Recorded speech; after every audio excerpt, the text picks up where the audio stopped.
할렐루야. 예수 이름으로 하나님의 말씀 증거하겠습니다. 먼저 성경 말씀 찾으시겠습니다. 마태복음 26장 31절로 35절 말씀을 보겠습니다. 마태복음 26장 31절에서 35절 말씀. 때에 예수께서 제자들에게 이르시되 오늘 밤에 너희가 다 나를 버리리라. 기록된 바 내가 목자를 치리니 양의 떼가 흩어지리라 하였느니라. 그러나 내가 살아난 후에 너희보다 먼저 갈릴리로 가리라.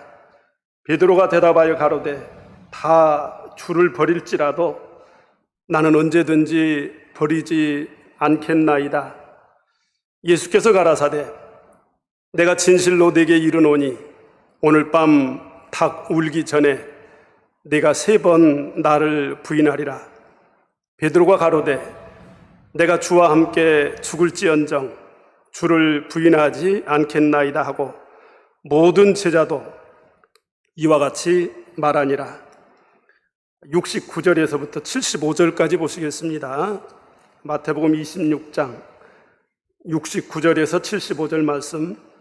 베드로가 바깥들에 앉았더니 한 비자가 나와 가로되 너도 갈릴리 사람 예수와 함께 있었도다 하거늘 베드로가 모든 사람 앞에서 부인하여 가로되 나는 네 말하는 것이 무엇인지 알지 못하겠노라 하며 앞문까지 나아가니 다른 비자가 저를 보고 거기 있는 사람들에게 말하되 이 사람은 나사렛 예수와 함께 있었도다 하며 베드로가 맹세하고 또 부인하여 가로되 내가 그 사람을 알지 못하노라 하더라.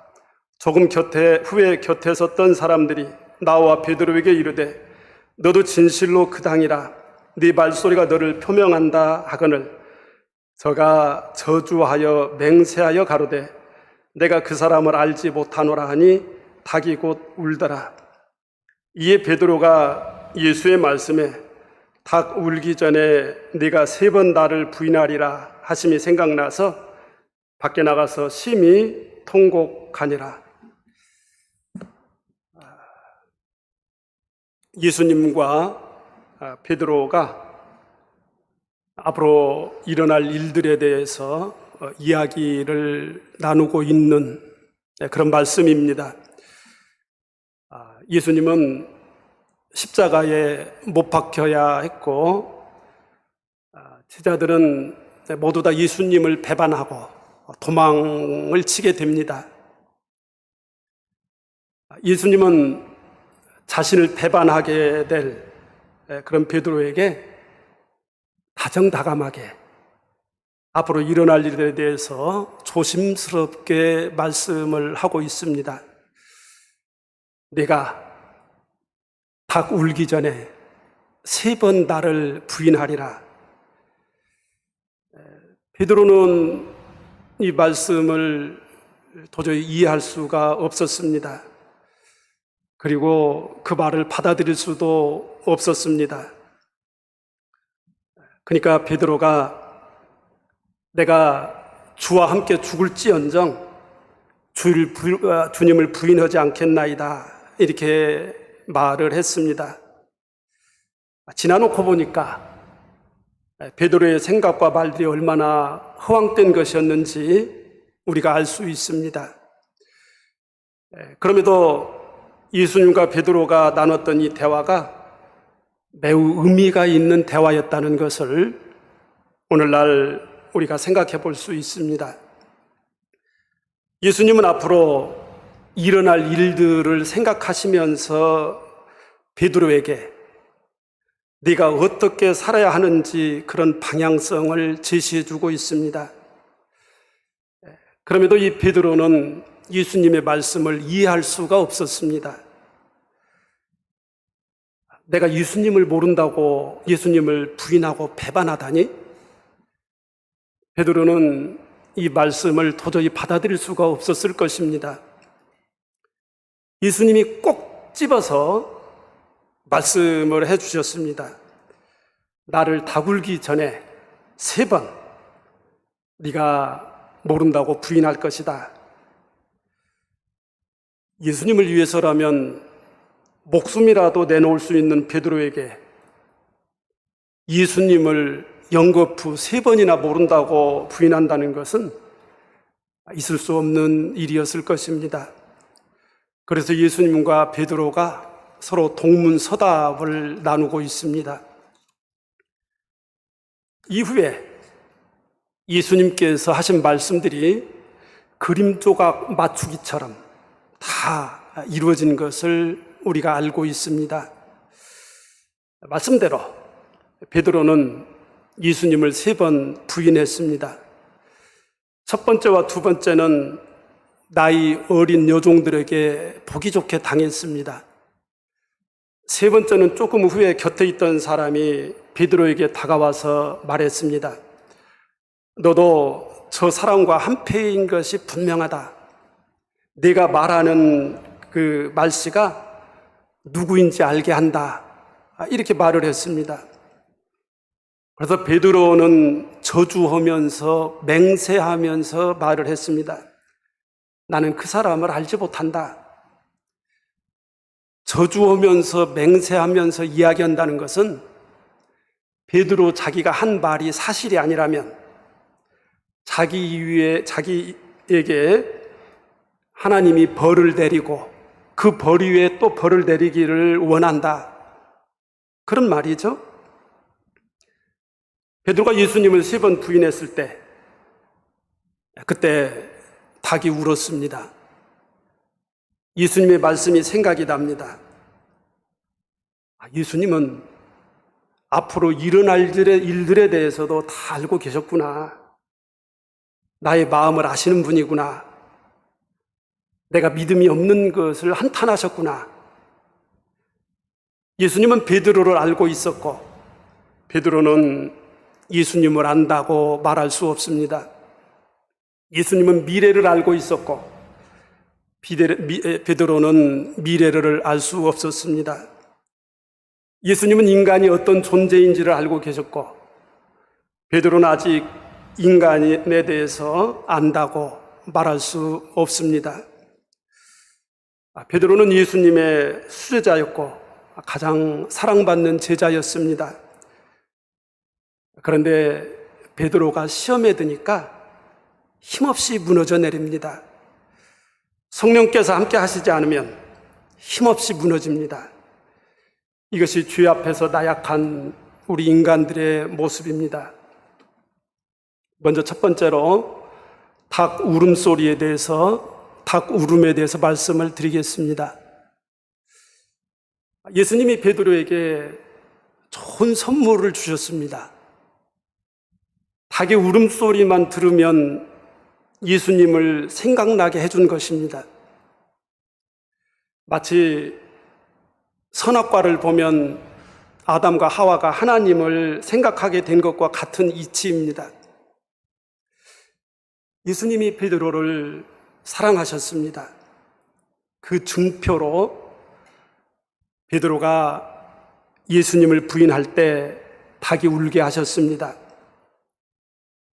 참 신기하죠? 닭이 예수님과 협약을 맺었습니까? 베드로가 예수님을 3번 부인하는 것을 기다리다가 세고 있다가 3번 부인하는 순간에 닭이 목청을 높여서 울기로 그렇게 합의를 봤습니까? 닭은 어디쯤에서 기다리기로 했을까요? 예수님은 어디서 사인을 주셨을까요? 신비하죠? 예수님이 닭과 사전에 아무런 계약이나 협약이 없었을 것인데도 베드로가 예수님을 3번 부인하니까 닭이 울고 있어요. 이것이 놀라우신 주님의 섭리입니다. 주님이 우리를 향하신 그 놀라우신 계획은 우리가 알지 못하는 경우가 훨씬 많습니다. 베드로가 예수님을 3번 부인하고 닭 울음소리를 들었을 때 어떤 기분이었을까요? 아마도 가슴에 천둥이 치는 그런 아픔을 느꼈을 것입니다. 그 닭이 새벽마다 웁니다. 새벽마다 잠을 깨웁니다. 하루가 시작되는 새벽이면 베드로는 잠을 이루지 못하고 예수님을 생각하게 될 것입니다. 예수님이 부활하셔서 하늘나라 가신 뒤에도 계속해서 베드로는 닭의 울음소리를 들을 수 있습니다. 베드로는 죽는 날까지 닭의 울음소리를 들을 수 있습니다. 그러니까 베드로는 예수님한테 사랑을 듬뿍 받은 것이죠. 새벽을 깨우는 닭의 울음소리, 이것이 베드로에게 믿음의 증표가 되었을 것입니다. 예수님은 베드로에게만 믿음의 증표를 준 것은 아닙니다. 제가 보기에는 가룟 유다에게도 증표를 주셨습니다. 예수님이 최후의 만찬을 하시면서 너희들 중에 나를 팔 자가 있느니라 이렇게 말씀하시니까 제자들이 합창을 하듯이 예수님께 물었습니다. 접니까? 저입니까? 접니까? 예수님이 나를 팔 자가 가룟 유다야 이렇게 말씀하시는 게 맞습니다. 근데 예수님은 그렇게 말씀을 하시지 않고 나와 함께 그릇에 손을 얹고 있는 자다 이렇게 말씀을 하셨습니다. 왜 예수님께서는 가룟 유다가 나를 팔 거야 이렇게 말씀하실 수가 있는데 그릇에 손을 함께 얹고 있는 자라고 말씀을 하셨을까요? 예수님께서 유다에게 사인, 신호를 주신 것입니다. 그릇에 손을 얹고 있다고 사인을 주는 겁니다. 베드로에게 닭이 울리라고 신호를 주신 것처럼 유다에게는 그릇에 손을 얹는다는 신호를 주신 것이라고 저는 생각을 합니다. 가룟 유다는 그릇을 볼 때마다 누구를 생각할 수 있을까요? 예수님을 생각할 수가 있죠. 하루에 몇 번 생각할 수 있을까요? 아침밥 먹을 때, 점심밥 먹을 때, 저녁밥 먹을 때 식사가 그릇에 나오지요? 그릇에 음식을 가지러 갈 때마다 가룟 유다는 예수님의 말씀을 생각할 수 있었을 것입니다. 하루에 3번을 생각할 수도 있을 것입니다. 그러나 가룟 유다는 예수님의 신호를, 나에게 주시는 사인을 받아들이지 않았습니다. 그냥 무시한 것 같습니다. 어쩜 기분 나쁘게 받아들였는지도 모르겠습니다. 아예 예수님 말씀을 마음에 두지 않고 살았는지도 모르겠습니다. 예수님께서 우리에게 주시는 신호나 사인이 있습니다. 우리가 이것을 잘 알아차리는 것이 중요합니다. 노아에게는 하나님께서 무지개를 증표로 주셨습니다. 다시는 물로 이 세상을 멸망치 않고 하나님께서 그 사인을 주신 겁니다. 무지개는 하늘의 영광입니다. 노아는 무지개를 볼 때마다 하늘의 영광을 생각했을 것입니다. 우리가 잘 아는 바와 마찬가지로 야곱은 하늘의 천사와 씨름하면서 환도뼈가 부러졌습니다. 그것이 하나님이 주시는 증표입니다. 삶의 신호죠. 자기를 죽이려고 군사 400명을 데리고 형 에서가 분노에 차서 다가오고 있습니다. 야곱이 얼마나 무서웠을까요? 하나님께 살려달라고 기도를 했더니 하나님께서 싸움을 싸우지 못하게, 잔꾀를 부리지 못하게 환도뼈를 쳐버렸습니다. 지금까지 평생을 잔꾀로 살아왔는데 이제는 아무 쓸모가 없어졌습니다. 하나님을 의지하고 살 수밖에 없는 그런 몸이 되었습니다. 그래서 야곱이 자기의 생각을 다 내려놓고 나는 하나님 앞에서 아무것도 할 수 없는 사람이라는 것을 깨달았을 때 야곱이 진정한 이스라엘이 되었습니다. 하나님이 우리에게도 믿음의 증표를 주셨습니다. 우리에게는 무슨 믿음의 증표가 있습니까? 사람에 따라서 다 다를 것입니다. 어떤 사람은 기도의 응답을 받은 것이 믿음의 증표가 될 수 있고, 어떤 사람은 하나님의 말씀을 듣고 은혜를 받은 것이 증표가 될 수도 있겠죠. 저는 예전에 우리 애들이 어릴 때 몸에 열이 많이 나거나 아프면 누구나 그러듯이 하나님께 기도를 드립니다. 기도를 드리기 전에는 애들이 아프니까 불안하고 걱정이 앞서는데, 하나님께 기도를 드리면 마음에 평강이 오고 아이들 건강에 대한 믿음이 생겼습니다. 그런 체험도 믿음의 증표가 될 수 있겠죠? 하나님은 다양한 방법으로 우리에게 믿음의 증표를 주십니다. 우리 참예수교의 성도님들은 어떤 믿음의 증표를 갖고 있습니까? 예수 그리스도의 이름으로 세례를 받아서 죄사함을 받고 우리들은 거룩한 무리가 되었습니다. 우리들은 그리스도로 옷 입은 사람들입니다. 천국 잔치에 참여할 수 있는 천국의 예복을 준비한 사람들입니다. 이게 우리들에게 믿음의 증표요, 구원의 증표, 예수님의 사랑의 증표입니다. 또 우리들은 성령을 받아서 하나님의 사람이 되었습니다.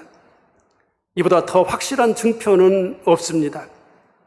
이 믿음의 증표가 우리가 그리스도인으로서 갖고 사는 믿음의 자존입니다.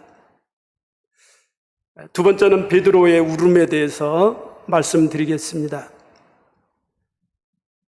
베드로는 닭 울음소리를 듣고 예수님의 말씀이 생각났습니다. 말씀을 보면 닭 울기 전에 네가 나를 3번 부인하리라 라는 말씀이 생각나서 베드로는 밖에 나가서 심히 통곡했다 라고 기록이 되어 있습니다. 그때 베드로가 울었던 울음이 아마도 베드로가 이 세상에 태어나서 울었던 울음 중에서 가장 진실된 울음이었을 것입니다. 심히 통곡하는 것이 성인 남자들에게 쉽지 않은 일입니다. 아마도 베드로 나이가 되었을 때 남자들은 아마 별로 눈물이 없을 때입니다. 남자들이 감성이 느려요. 그래서 베드로의 그 통곡의 눈물이 더 소중하게 느껴지는 것 같습니다. 근데요, 예수님은 닭이 운다고 그랬는데 왜 베드로가 울고 있을까요? 베드로는 왜 울었나요? 예수님의 말씀이 생각나서 울었습니다. 닭이 울기 전에 네가 나를 3번 부인하리라는 예수님의 말씀이 성취되었는데, 예수님의 말씀이 성취되면 기뻐해야지. 베드로는 왜 울고 있을까요? 베드로 자신이 시험에 들었다는 것을 알게 됐습니다. 예수님이 베드로에게 내가 닭 울기 전에 나를 3번 부인하리라 이렇게 말씀을 하시고 나서 곧바로 일어났던 일이 예수님께서 겟세마네 동산에 기도하러 가신 일입니다. 예수님께서 피 같은 땀을 흘리시면서 기도하셨습니다. 내 아버지여, 이 잔을 내게서 지나가게 하옵소서. 그러나 나의 원대로 마옵시고 아버지 원대로 하옵소서. 간절히 기도하고 제자들에게 와서 보면 제자들은 자고 있습니다. 이런 일이 3번을 반복됐습니다. 그때 예수님이 뭐라고 말씀하셨습니까? 시험에 들지 않게 깨어서 기도하라, 이렇게 말씀을 하셨습니다. 베드로가 이 말씀이 생각났을 것입니다. 베드로 자신이 시험에 든 겁니다. 이것을 깨닫고 자기에게 순식간에 일어난 엄청난 일에 속상해하고 있는 것입니다. 나이 어린 여자아이들에게 굴복당했습니다. 천하의 베드로가 예수님은 어린 양이 되어서 골고다를 오르고 계실 때 예수님과 함께 죽을지언정 예수님을 부인하지 않겠다고 했던 베드로가 평범한 어린아이, 여자아이에게 조롱을 당했습니다. 사람이 시험에 들면 믿음의 사람도 이상한 모습으로 나타납니다. 어떻게 믿는 사람이 저럴 수가 있어? 그런 상황이 오면 참 난감하죠? 어떻게 하나님을 믿는 사람들이 안 믿는 사람보다 더혀? 그런 말 우리 자주 듣죠? 장로들끼리 파벌이 일어나서 싸워서 교회가 둘로 갈라졌대. 그런 얘기 많이 듣습니다. 또 최근에는 신문이나 이렇게 뉴스 같은 데 보면은 목사님들이 어린 소녀들을 추행했대. 그런 얘기도 많이 또 나오고 그러죠? 이게 시험에 든 겁니다. 베드로가 통곡을 한 거죠. 그래서 예수님께서 시험에 들지 않게 깨어서 기도하라고 말씀을 하셨습니다. 베드로는 그 상황을 깨닫고 어떻게 했습니까? 밖에 나가서 심히 통곡을 했습니다. 가정법이지만 베드로가 이렇게 심하게 통곡을 하지 않았다면 예수님이 죽음의 권세를 이기고 부활하셨을 때 베드로가 어떻게 예수님을 만날 수 있었을까요? 아마도 염치가 없어서 배신의 아픔으로 예수님을 등지고 도망다니기 바빴을 것입니다. 이 모든 것을 다 아시고 예수님은 닭의 울음을 준비하셨습니다. 베드로를 사랑하셔서 끝까지 사랑하셨습니다. 베드로의 통곡이 베드로에게 소중한 신앙의 고백이 됩니다. 베드로의 통곡은 신앙의 회복입니다. 예수님이 베드로가 3번 예수님을 부인한 것을 예수님이 알고 계셨을까요? 모르셨을까요? 당연히 아셨죠. 미리 예언을 하셨고 닭까지 예비해 두셨으니까요. 그럼 베드로가 예수님을 부인하고 심히 통곡하는 것을 예수님이 아셨을까요? 모르셨을까요? 당연히 아셨을 것입니다. 베드로는 예수님을 3번 부인하고 통곡을 했는데 우리 예수님 때문에 통곡한 일 있나요? 베드로의 경우를 보면 우리도 예수님 때문에 통곡을 해야 된다면 우리가 시험에 든 것을 통곡을 해야 됩니다. 왜 시험에 듭니까? 깨어있지 않기 때문이죠. 깨어있지 않다, 이 말이 사실 좀 어렵습니다. 그래서 좀 쉽게 접근을 하면 이렇습니다. 우리가 예수님을 사랑할 때는 시험에 들지 않습니다. 처음에 우리들이 예수님의 사랑을 깨닫고 믿음의 반석 위에 섰을 때 사람들은 진심으로 예수님을 사랑합니다. 그런데 그 사랑이 오래 갑니까? 갈수록 더 뜨거워집니까? 오래 가지 않습니다. 받은 은혜가 오래 가지 않습니다. 예수님을 사랑한다고 하면서 무늬만 사랑이지 실제는 관심이 점점 없어집니다. 이것이 시험에 든 겁니다. 예수님을 지속적으로 사랑한다는 것은 무엇일까요? 제 생각입니다마는 예수님을 궁금해하는 것입니다. 제가 묻겠습니다. 성도님들 예수님 사랑하지요? 예, 다 사랑합니다. 근데 말을 조금 바꿔서 예수님이 궁금하시나요? 이렇게 물으면 뭐라고 답하시겠어요? 글쎄요, 생각해 보지 못했습니다. 아마도 이렇게 대답하기가 쉬울 것입니다. 사랑은요, 궁금한 것입니다. 왜요? 사랑하는 사람에게 관심이 있고 그 사람에 대해서 생각하기 때문에 그렇습니다. 궁금해하지 않는 것을, 궁금해하지 않는 사랑을 사랑이라고 해도 될까요? 가수 이선희 노래 중에 알고 싶어요 라는 노래가 있습니다. 달 밝은 밤에 그대는 누구를 생각하세요? 잠이 들면 그대는 무슨 꿈 꾸시나요? 깊은 밤에 홀로 깨어 눈물 흘린 적 없나요? 때로는 일기장에 내 얘기도 쓰시나요? 그대 생각하다 보면 모든 게 궁금해요. 마지막 이 가사가 어떻게 이런 생각을 해서 이렇게 가사를 쓸 수 있는지 참 궁금해요.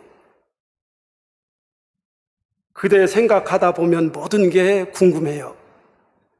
노랫말처럼 사랑하면 알고 싶어지고 모든 게 궁금해지는 것입니다. 생각을 안 하면 궁금해지지도 않습니다. 예수님 때문에 궁금해서 깊은 밤에 홀로 깨어서 눈물을 흘린 적 있나요? 사랑하는 것은 그분에 대해서 궁금해하고 알고 싶고 또 이야기하고 싶고 함께 있고 싶고 함께 호흡하고 싶은 것입니다. 예수님을 사랑하는 것은 그냥 좋아하는 마음의 상태입니다. 그런데 예수님에 대해서 궁금해하는 것은 예수님을 계속해서 지속적으로 사랑하는 일입니다. 우리가 예수님을 믿지만 예수님에 대해서 생각하지 않는다면, 관심을 갖지 않는다면, 궁금해하지 않는다면, 마치 우리가 예수님에 대해서 다 아는 것처럼 생각하고 있다면 어찌 보면 우리가 바리새인과 같은 의식하는 믿음의 사람이 되어가고 있는지도 모릅니다. 예수님을 사랑하지만 예수님에 대해서 궁금하지 않는 것, 이것이 시험에 들어있는 상태라고 할 수 있습니다. 심히 통곡해야 될 일이죠. 우리가 예수님에 대해 더 알고 싶고 알면 알수록 더 궁금해지고 더 그리워지면 우리의 소중한 믿음의 증표가 살아있는 것입니다. 그러지 못하다면 예수님에 대해 관심이 없고 구원에도 관심이 없다면 그럼에도 불구하고 통곡은커녕 우리가 아무렇지도 않다면 우리가 어떻게 예수님을 3번 부인한 베드로를 나무랄 수가 있겠습니까? 우리에게도 베드로와 같은 믿음의 흔적, 아픔의 흔적, 회개의 흔적이 믿음의 증표가 되어서 주님 앞에서 결실을 맺었으면 좋겠습니다. 오늘날도 닭이 웁니다. 닭 울음소리에 우리도 나의 믿음을 되돌아보는 그런 계기가 되기를 바랍니다.